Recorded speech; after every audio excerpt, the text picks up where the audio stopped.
поезд по дороге едет. Как вам такое?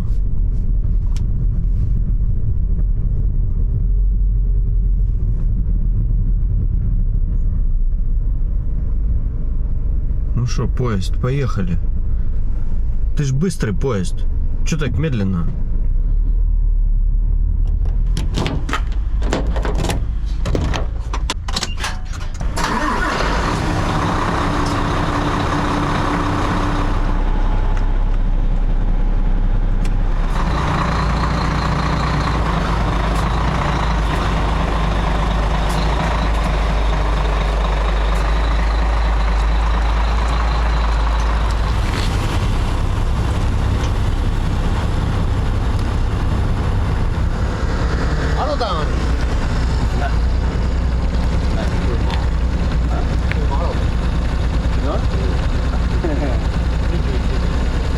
Друзья, всем привет, с вами снова Сашка Япончик, и сегодня мы опять же поработаем. Значит, еду я сейчас в Токушима, это примерно 120 километров от нас, но сначала мне надо прицепить прицеп, который в другую сторону нужно проехать 15 км, то есть прицепить, и потом обратно едем в Токушима. То есть, это вот сейчас мы находимся здесь, мне надо сюда, значит, отсюда прицепить прицеп, и потом в ту сторону, в эту сторону мы поедем через остров Аваджи,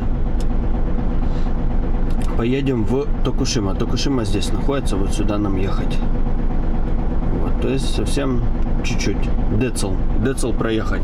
Поехали. Мужик, с которым я только что разговаривал, вообще, ну, уникальный человек, потому что он не ездит на легковой машине. И на вопрос я у него когда спросил, почему у тебя нету легковой машины, он мне ответил, он меня просто в угол загнал своим ответом, мне даже сказать нечего было. Он мне сказал, что я боюсь ездить. Я сначала такой, ну понятно, а потом такой, подожди, постой, ты ж на тягаче ездишь, как это боишься ездить на машинах? И он говорит, на грузовике нормально, а вот на легковой боюсь. И езжу на мопеде, говорит. Поэтому на мопеде главное не боится. На машине, на легковой, он говорит, она маленькая, и я боюсь на ней ездить. Офигеть, совершенно наоборот, да, вот. Обычно люди на маленькой нормально, а на грузовике на каком-то боятся, а тут наоборот, короче. Я вообще такого раньше не слышал. Пишите, что думаете. Я считаю, что это уникум просто.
Так, я подъезжаю. Еще 5 минут езды.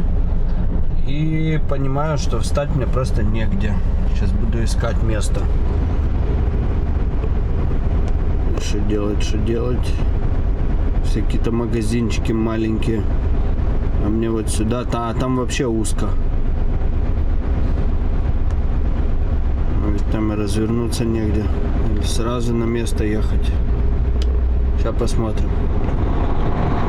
Так, ну вот, повернул я. Почти подъехали. Наверное, я уже к ним подъеду. Мне на 7:30, а сейчас 6:15. Немножко рано, но а что делать? Правильно?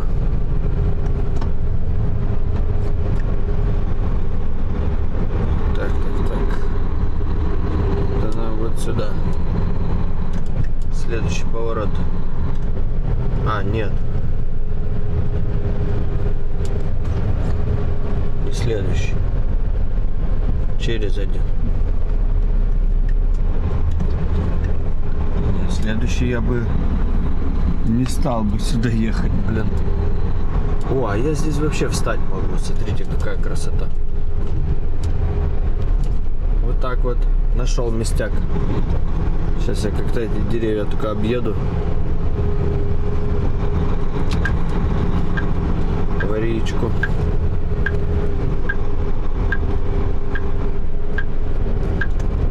Вообще красота. У речки. Все. Краснота. Все, немножко отдохну и где-то к 7, чуть позже 7 даже, поедем к ним. Кстати, я проехал, блин. А где ж там поворот этот был? Офигеть, проехал. А, вон он. Увлекся. Ничего страшного. Задом сдам немножко. Все, немножко отдохну и поедем дальше. Так, друзья. Я поспал немножко. Меня тут разбудили, сказали, что с другой стороны, оказывается, этого здания. Надо заезжать.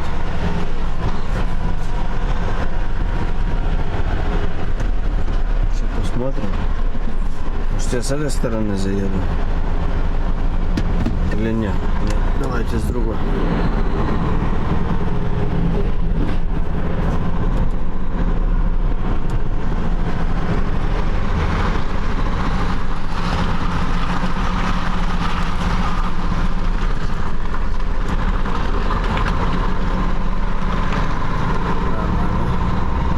Нормально.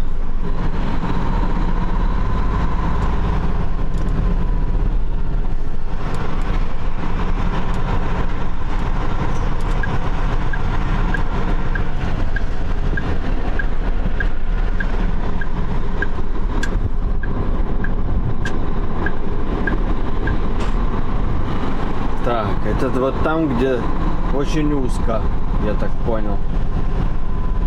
Ну да. Да, было бы слишком просто. Да, что это такое? Вроде выключил. Было бы слишком просто, если бы там, где я встал.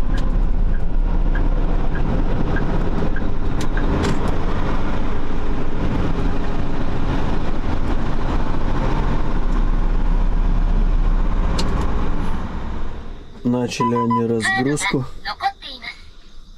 Не знаю, сколько займет, я даже не спрашивал. Они такую ленту вон выдвинули с этого здания. Такой переулочек маленький, то есть машина здесь не проедет. Наверное, здесь не ездят машины. Не знаю. Все, сейчас подождем и поедем обратно. Так, друзья, закончили они разгрузку за полчаса, сейчас 8:05. Быстренько сделали. Мне надо где-то развернуться, и скорее всего я это здесь сейчас сделаю. Я задом сюда заеду.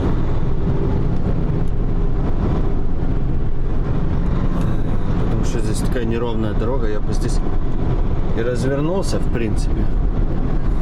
Но лучше я задом сюда заеду.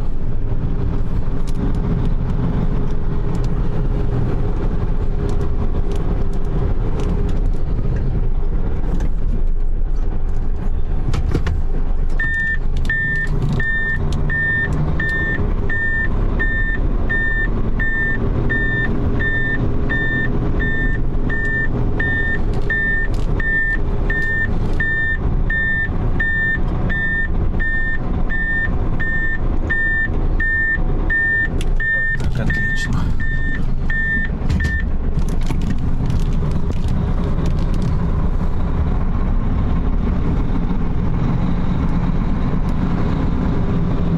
Это, кстати, грузчик на Альфарде приехал. На таком, который меня разгружал. Все, едем домой. Вот сюда мы разгружали сейчас. Видите?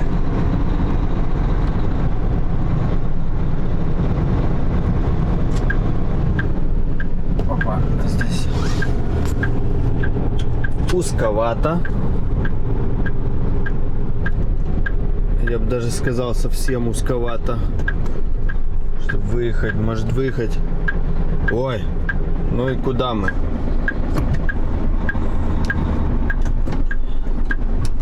Она хотела выехать, заехать сюда, видите, а я тут радиус же беру.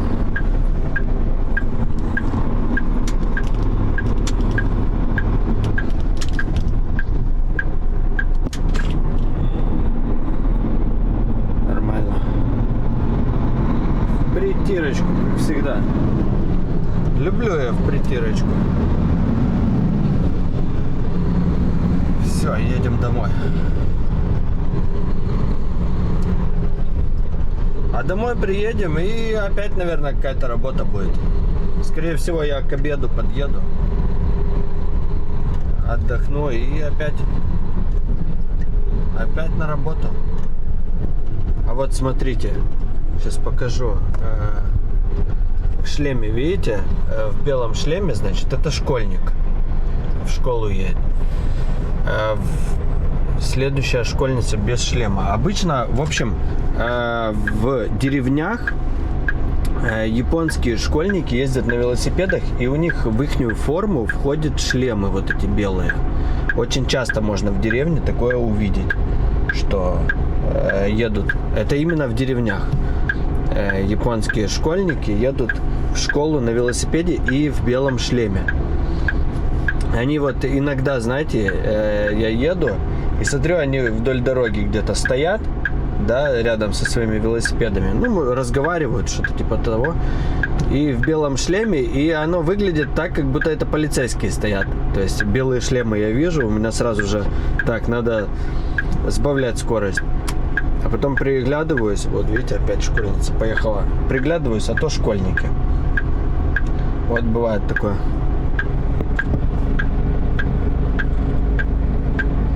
О, уточка вон, смотрите, 2 уточки. 3 уточки. Нет, смотрите, 2 утки и черепаха рядом. Вон черепашка. 2 уточки, а рядом черепаха. Ничего себе. Все, у нас зеленый. Поехали. Я выехал на эту дорогу, сразу же здесь пробка. Ну, 8 утра как бы, неудивительно, но это такой, это маленький город, что-то типа как поселок городского типа, я бы так сказал. Небольшой город, видите, вон мусоровозка. Вот видите, вот, кстати, такая, ну не скажу, что, ну и не сильно грязная, да, ну и не сильно чистая мусоровозка. Я смотрю, некоторые школьники без шлема. Вот девочка едет без шлема.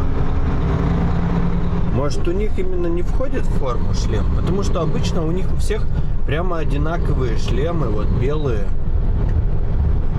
Вот школьница в шлеме, видите, едет. Белый шлем.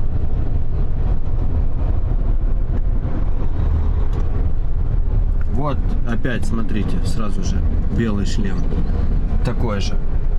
Наверное, может, старшие классы, им не надо шлема, я не знаю. Но там, я знаю, там очень много всяких правил. Но знаю точно, что вот в форму прямо входит, то есть в школьную форму входит шлем. Вот смотрите, пример, да, одна девочка едет без шлема, а сразу же за ней девочка едет в шлеме. Не знаю, может, одна из них нарушает? Та, которая в шлеме. Все, едем домой. Тут пробки такие, смотрю. Видимо, все едут на работу. Работать хотят люди. Бабушек очень много за рулем. Вот бабулька сидит за рулем вот в этой черной машинке. Маленькой. Чем вот меньше город, тем больше бабушек за рулем. Вообще, ну, действительно, когда деревня, вот именно, это не такая уж и деревня, да, я смотрю, такой городок. Но когда в деревне вот заезжаешь, там, блин, одни бабушки и дедушки за рулем. Молодежь уезжает с деревень, а в город все хотят. Наверное, в деревнях, потому что нету ни универов, да, ни институтов. Молодежь хочет учиться и едут в город учиться, потом уже работу находят. Скорее всего, так оно происходит. А деревни, кстати, деревни пытаются завлечь молодежь. Очень много деревень, которые дают бесплатное жилье, дают новый дом. Есть такие деревни, не скажу, что все, но есть такие деревни, которые их пытаются раскрутить, эти деревни, и им дают, то есть, если вы молодая пара, ну, как там, наверное, до 40 лет, и вас пытаются завлечь, вам дают работу в деревне, дают новый дом, вам, да, только с условием, что вы будете работать именно в этой деревне и жить. То есть, ну, там тоже какие-то правила есть. Нюансов, наверное, много, думаю. Но все равно вот пытаются завлечь молодежь, чтобы работать в деревне, там, на каких-то фермах, там, то есть, находят работу. Ферма в основном, фермы. И зарплаты там не очень высокие, это я знаю. То есть, даже низкие. Но для жизни в деревне, то есть, этого хватает. В принципе, как и везде. Ну, в плане, как и в других странах.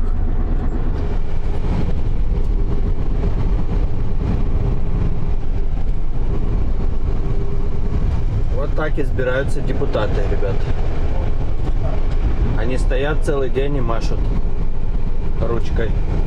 Целый день. Они целый день стоят вот так вот.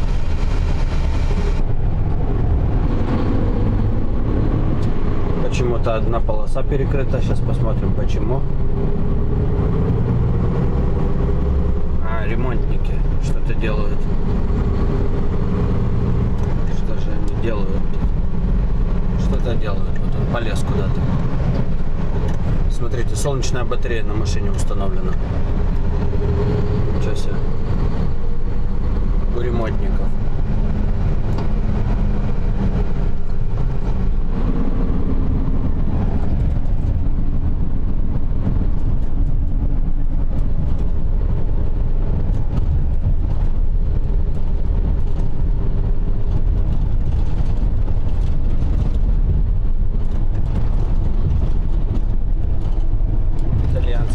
Ресторан.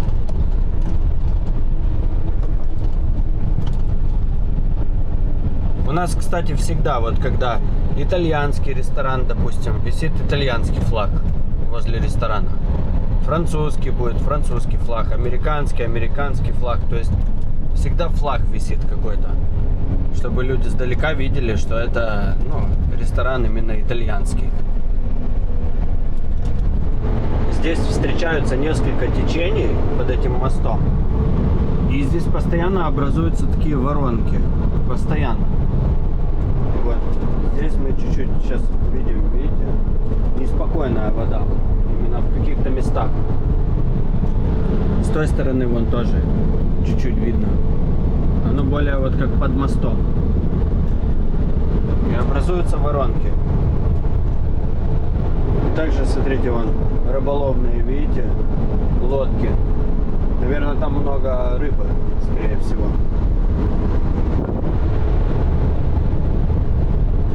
Так, что у нас там? Полоса перекрыта.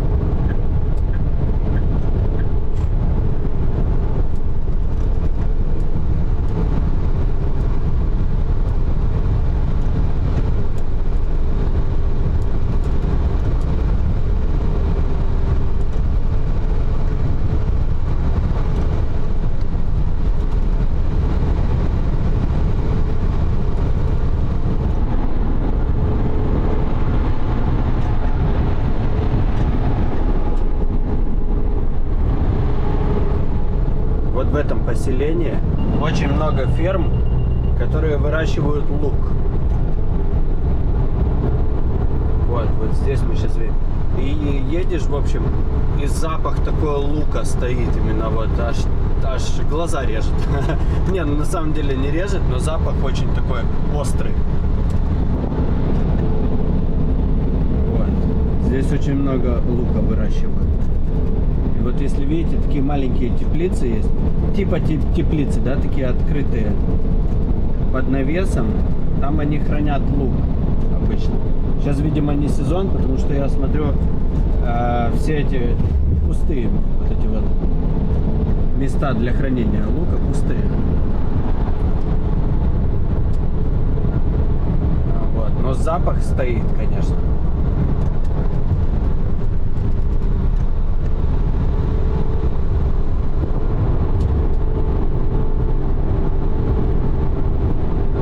Здесь уже, наверное, не лук, а может тоже лук, я не знаю. Здесь, по-моему, везде лук.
Все, ребят, приехал я на райончик, ну уже к порту, и связался, мне сказали, чтобы я этот прицеп поставил на парковке. Опять сейчас что-то скажет, перецепить, как всегда, у него какие-то эти. У нас постоянно так. Перецепить, другой контейнер какой-то, другой порт. ポートの KICT、ポート KICT から六甲大学本線バンコクブリッジ本線がバンコク OCL オーストラリア電車は OOCL ブッキングナンバー411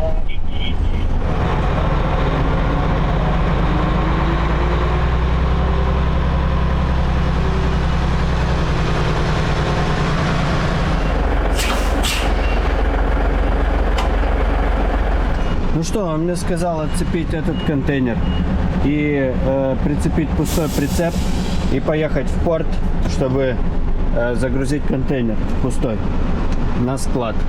Поехали. Как раз сейчас обед, это я сейчас на обед встану в порту.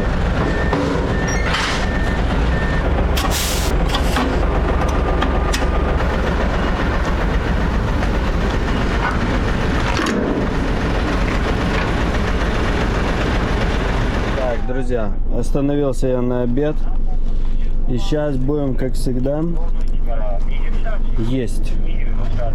Посмотрим, что нам Ёшка дал поесть. Это лед. Так, давай платочек.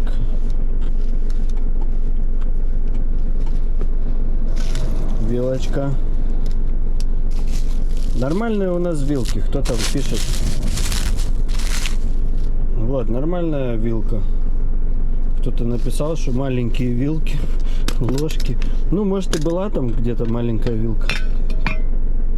Так, значит, это рыба, красная рыба, лосось, свинина, помидорки, там болгарский перец, окура, овощ такой с чем это, с сыром. И рис, как всегда. Рис, конечно, вообще японцы постоянно едят рис. Я же нет. Я, раз в день, вот Ёшка вот мне обенту, то есть обед с собой, вот именно на обед дает рис. Вечером обычно не рис, я что-то ем другое там. Картошку, гречку, в общем, как и все. Хлеб обязательно. Вообще хлеб я постоянно кушаю. Пельмени Ёшка иногда делает, борщ варит. То есть по-разному. Все, всем, кто тоже кушает, приятного аппетита. Сейчас я покушаю и поеду в порт. И там уже стану поспать. А может и здесь посплю, не знаю. Честно говоря, даже и спать как-то не хочется. Может, во что-то поиграю. Все, всем приятного аппетита. Все, друзья, заехал я в очередь. И у меня час времени на отдых. Подождем. Так, заезжаем в порт. И опять начинается наша рутина.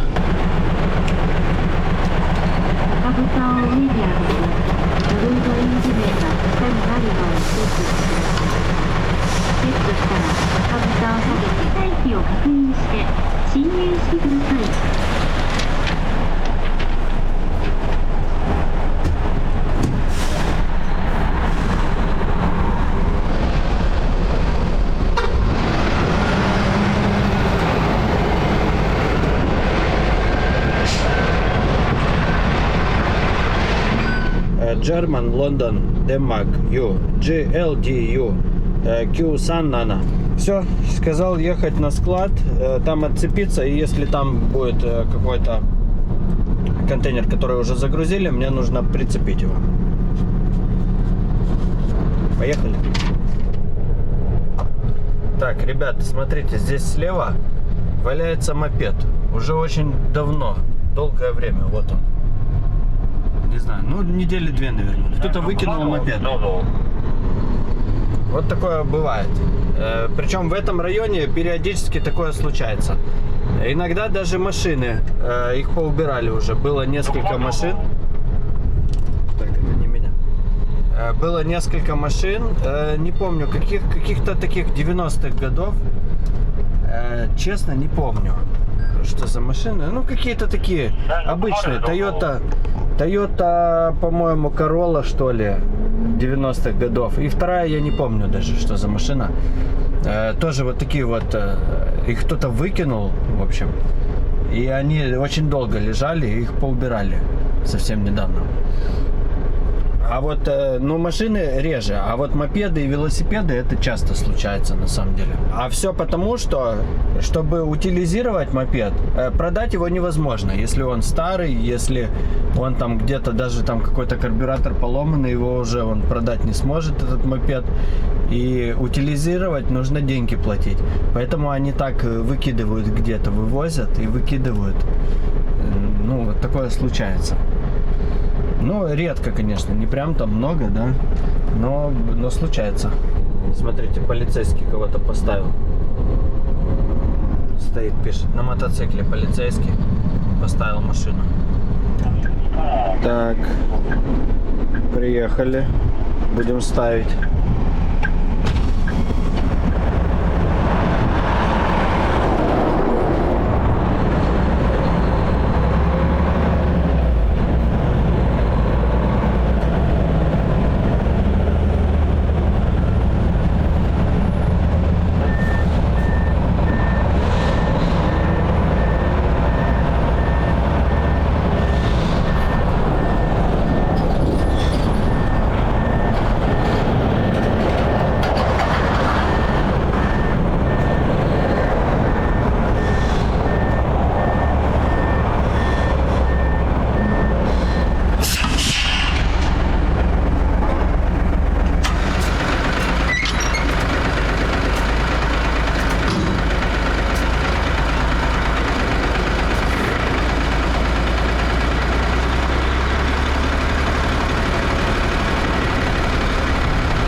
Рёкались.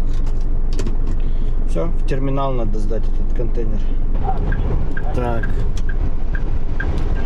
А у нас тут очередь. 3 ряда.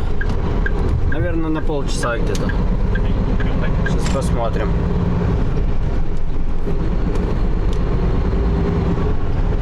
Вот она, наша очередь. Ну, не такая уж и большая. Бывает и больше.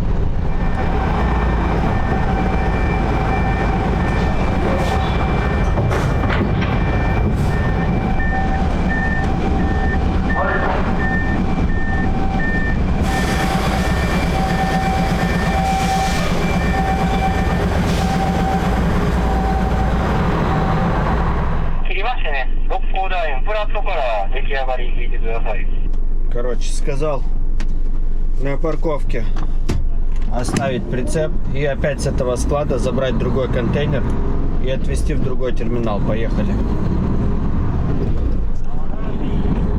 Работа не заканчивается. Что-то у нас работы сегодня много, по-моему.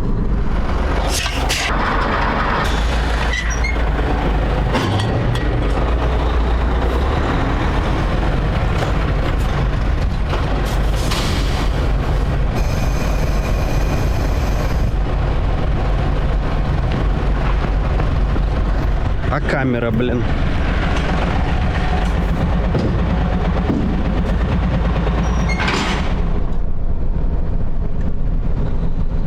Так, а в терминале, короче, трындец.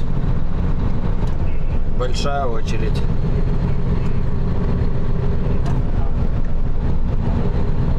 Все, это вроде бы надолго. Не знаю, на часик, наверное. Я так думаю, на часик. Все, буду отдыхать. Что еще делать?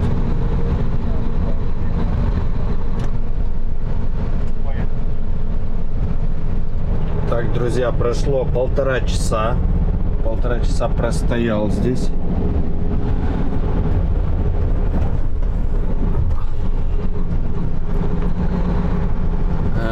Сейчас уже 6 часов. Сейчас еще неизвестно, сколько я проведу времени в этом терминале. Сегодня, видите, очередь такая нормальная. О. AW30, сколько там, 34. Но нужно и здесь в очереди простоять. Трындец. Не, ну что, это, солдат спит, служба идет.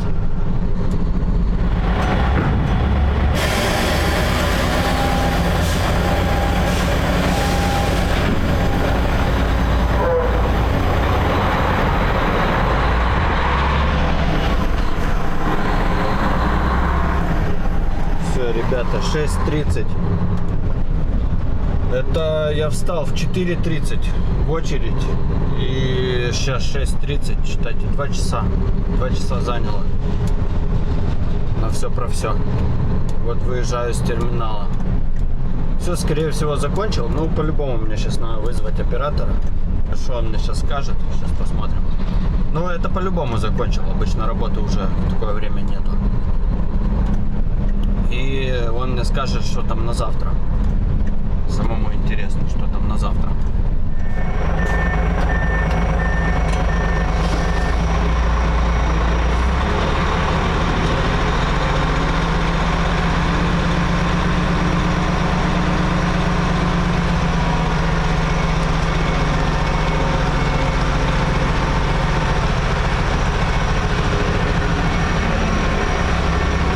Блин, полоса не видно.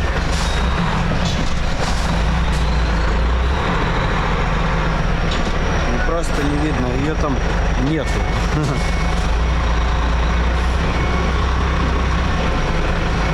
Буду ставить просто параллельно, типа этому.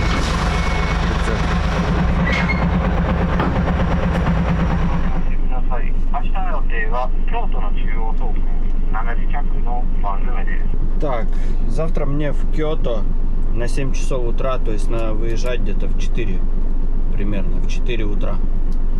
То есть завтра на 4 часа утра.